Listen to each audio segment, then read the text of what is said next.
Good morning. On this Thursday morning, July 22nd, our last live stream of the week. Welcome, everyone.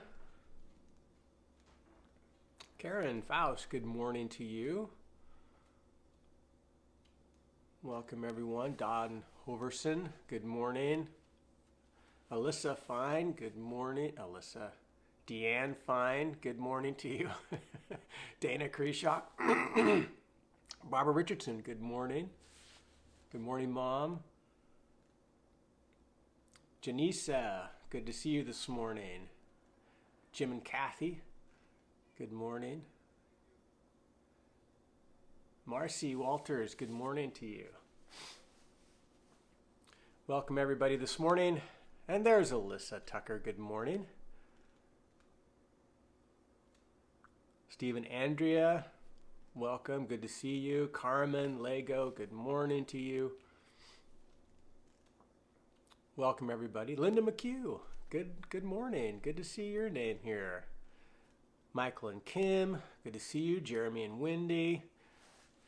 Wendy, are you down in Shaver Lake this week? Thinking about you and your mom and your dad, praying for you. Lori Agassi, good morning to you. Daryl and Suzanne Limbo, good to see you this morning. So, a little bit of update. This is day 9 of having COVID symptoms, and things have plateaued for the last several days. You know, you have this steady sense of recovery initially. Once you get past the initial, more severe symptoms, at least this is just my experience. Everybody's experience is obviously different, but it affects my devotion this morning, so I'm explaining my experience. You know, when you're dealing with any illness, you get through the brunt of it, and I can just I'll liken this to flu symptoms. That's what it feels like mostly to me, in my experience. And so when the initial fever and chills and headache and all of that kind of subsides, there's an initial sense in which you are, every day is a little bit better than the last day, and so you feel like I'm recovering, I'm getting better. And so, but in the last, I don't know how many days now, it just feels like every time I wake up, nothing's different. Still feeling the same symptoms as I did the day before. And this morning, I've expressed that to a couple people who have asked, you know, and how I'm getting frustrated with that process. And bear with me a little bit. And how is this, you know, does it just go away one day? I mean, you start to think about, I have no sense of progression. I have no sense of I'm getting better. I just have the same symptoms every day. Is it going to be magic that one day I wake up and I'm like, it's all gone, I feel better again? Or is it a pretty prolonged recovery? You know, even if I get past the quarantine period, you know, I'm not going to be contagious anymore, but I still feel the symptoms. You still go back to work. You still, you know, I'm trying to do some work at home, but the fatigue is so crazy. You know, I'm taking naps during the day, and I'm not really doing anything. I'm resting, but not feeling rested, and so all that to say, I'm not appealing for sympathy. I am appealing for prayers. Definitely don't stop praying. You know, we want to get through this. We want to get back and join you all with the rest of the world. But the where I was at this morning and journaling about all of this, what I'm feeling is how quickly I move to impatience, and how quickly I get frustrated when I'm presented with life not on my own terms, life that I don't prefer, and in this case, an illness.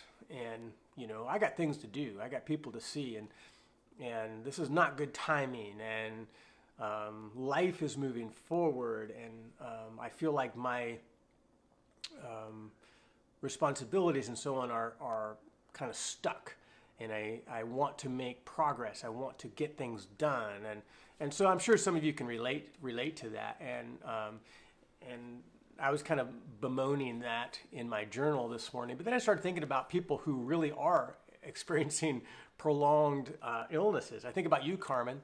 I thought about you this morning, and how after your foot surgery, you do have a sense of that things are going just how they ought to be, but they're going so slowly. And for me, it's only been 9 days. For you, it's been weeks. And so my heart goes out to you, Carmen. I got a little tiny taste of, probably the frustrations you feel when you want to be up and moving and use your foot and so on, and dealing with some level of pain, I'm sure, but probably a lot of just frustration with the slow process of healing. And I also think about people who are having prolonged illnesses, like going through a cancer treatment, how it's not just weeks, it's months. And the symptoms of taking chemo or radiation, where you're losing your hair and you just have no energy, and you're feeling sick, and all of these things for a more prolonged period of time. My mind was wandering toward those who are in that circumstance, people that I know. And it helped me to not only get perspective, think about those who are dealing with more of a prolonged illness, but it also helped me to slow down and to reflect on my own heart.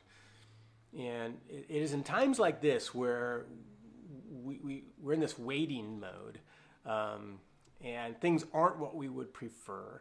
And it starts to weigh on our heart, our mind. We start to get a little depressed. We get frustrated. We wonder, God, what are you doing? And for me this morning, I needed to pause, hit that pause button, and just say, Lord, what is it you're trying to teach me here? What is it my heart needs to learn? The Bible talks about God being our loving Father, and no one likes discipline when we are going through it. But God allows us to go through these various difficult things to produce in us good things. And I'm not fully aware of what good thing God is doing in me, but I know that I want to be a part of that process. I want to slow down and say, God, I'm open. Speak to my heart. What are the things in my heart that are being provoked right now that feel uncomfortable? Not just the physical illness, but my own emotional sense of well-being, or my emotional health, or my spiritual sense of well-being.